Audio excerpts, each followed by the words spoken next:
Happy Monday, everyone. Welcome back to my channel. For those of you who are new, my name is Patty, and today we are going to be making a very super quick pesto. Freezer friendly, of course, because that's what I love. So what I have here is the last of our basil harvest out of our hydroponic house. We run that greenhouse all year round, but our basil does stop at this time of the year for many reasons. If you want to go and check our channel out, it's Spring Hill Farms, and you can see exactly what we do.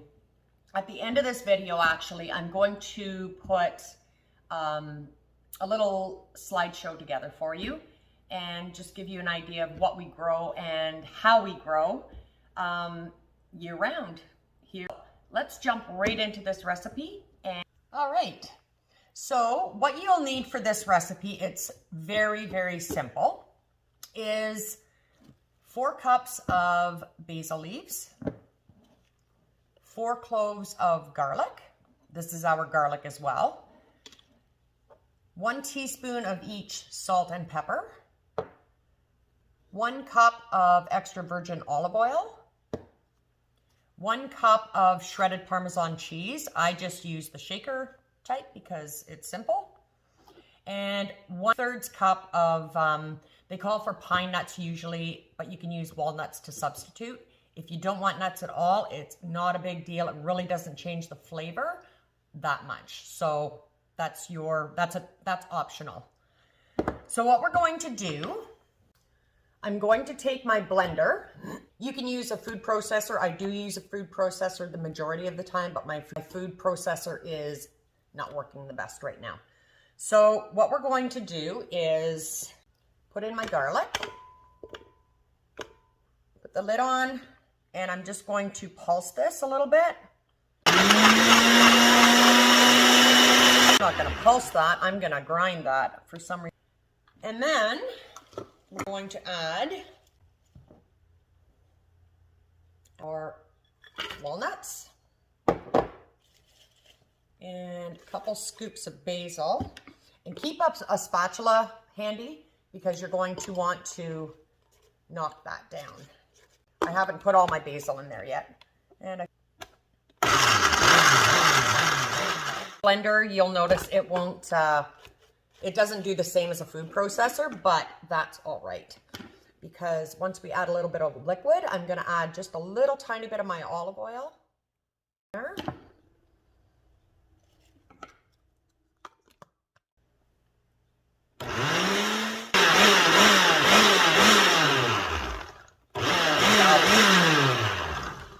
And again, what you want to keep doing is putting your basil down.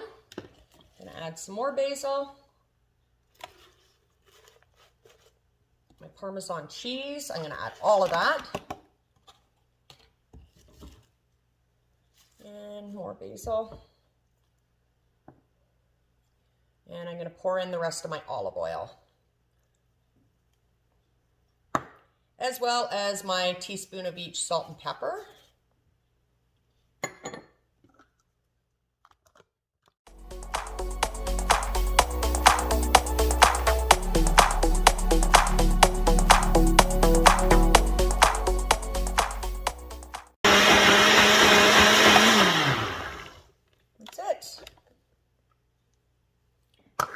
Now what I'm going to do, pour my pesto into my bowl. Just makes for easier handling afterwards, you'll see.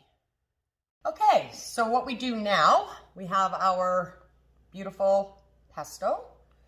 And I take a cookie tray and I put parchment paper. You can use parchment paper or wax paper, because I'm going to take spoonfuls of this and I'm going to put my basil in 2 tablespoon bundles. I'll show you that in just 1 second, but I do want to mention you can also use ice cube trays to do this. I find when I use ice cube trays, I do have some that I froze like that, but I find it's really super hard to get those to get the basil cubes out of the ice cube trays after they've been froze. So we're gonna try this instead. So what I'm gonna do is just take a 1 tablespoon, and I'm going to plunk it on to that. The reason why I'm doing 2 tablespoons, well, they're about, might not be quite, a little bit more or a little bit less, is because generally recipes call for, if you're doing pesto in, say a pasta, I made a pasta dish last night, and usually it'll call for 2 tablespoons, 4 tablespoons, whatever. The one I did last night, I used 8 tablespoons. So I used 4 blocks. And I'm going to actually put that recipe at the end of this video, and you can check it out. You can try it with this. I'm not going to show you me making it, obviously. I made it last night and I totally forgot, but it is so good. So give that a try. And if you have a favorite recipe that you like to use pesto in, let me know in the comment section below. I love to try new recipes. The easier the better for me. And yeah, this is the way to do it. It almost looks like little green cookies, huh? I'm gonna continue doing this and I'll be right back.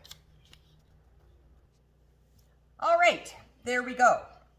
I have 12 pesto patties, I guess you could call them. And what you're gonna do is you're going to take some plastic wrap. If the pesto has air getting to it at all, it will start turning black. This will prevent that from happening. So you wanna just kind of gently pack it down in between each one and try to keep it tight onto the pesto. You don't wanna dig down, like you don't want to pack it too much where the plastic wrap is going to wrinkle into the pesto, because what happens when you take it out of the freezer and it's frozen, that plastic will be frozen into the pesto, so you have to let it thaw before you can get that plastic out, and that's just defeating the whole purpose. So just as tightly as you can, we are going to, see that? We are going to shove this into the freezer, just on a flat surface, and once they're froze, I think it's going to take probably, I'd say anywhere from 45 minutes to an hour, and I will be right back to show you what we're going to do next. Here we are. I had said 45 minutes to 1 hour. That is not true. I don't even know why I said that. So it takes approximately, I would say at the minimum, 3 hours. I think I was thinking about my zucchini. So what we're gonna do is, you can see how easily these come off the parchment paper. I'm going to be using my, of course, my A-Box vacuum sealer. And I am going to put in my 6x12 bags, I'm going to put 2 in. I like to put 2 only because when I take these out of the freezer, I don't have to worry about having too many out. So what I'm going to do is bring this over. You don't want to take a whole, you don't want to put like a ton of these in each bag and then have to open it up and seal it again. So what I'm going to do is do the 2, actually. I'm going to cut this little piece off. Can you see that? I'm going to cut a piece off that, and that I can use for a small bag of something that I may do later on in season. And I'm going to do that. vacuum seal.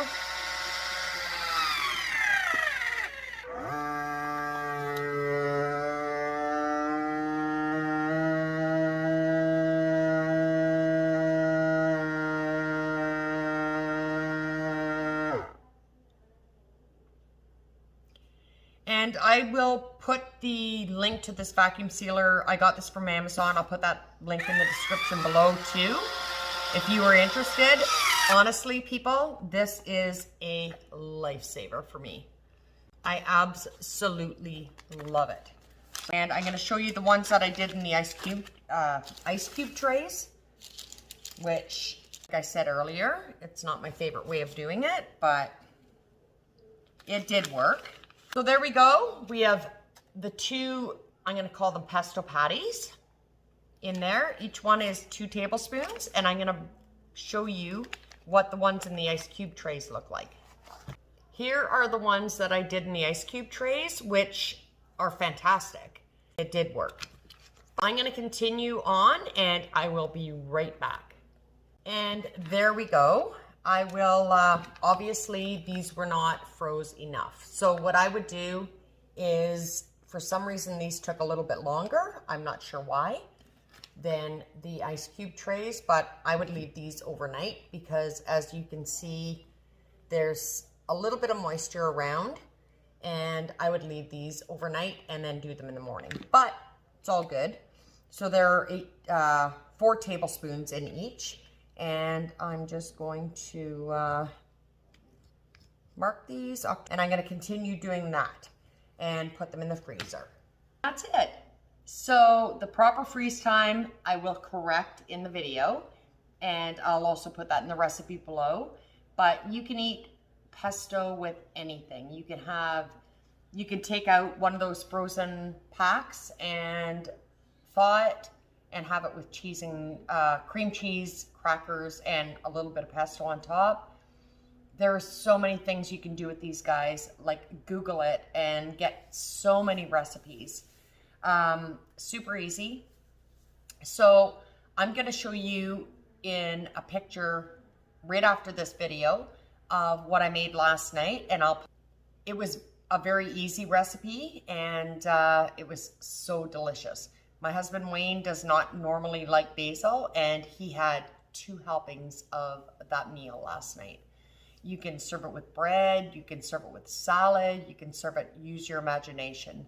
And also, here is a slideshow of what we grow here at the farm. And like I said, if you want to, feel free to pop over to our other channel, Spring Hill Farms, and check out how and what we grow. Thanks, everyone. We'll see you next time. Bye.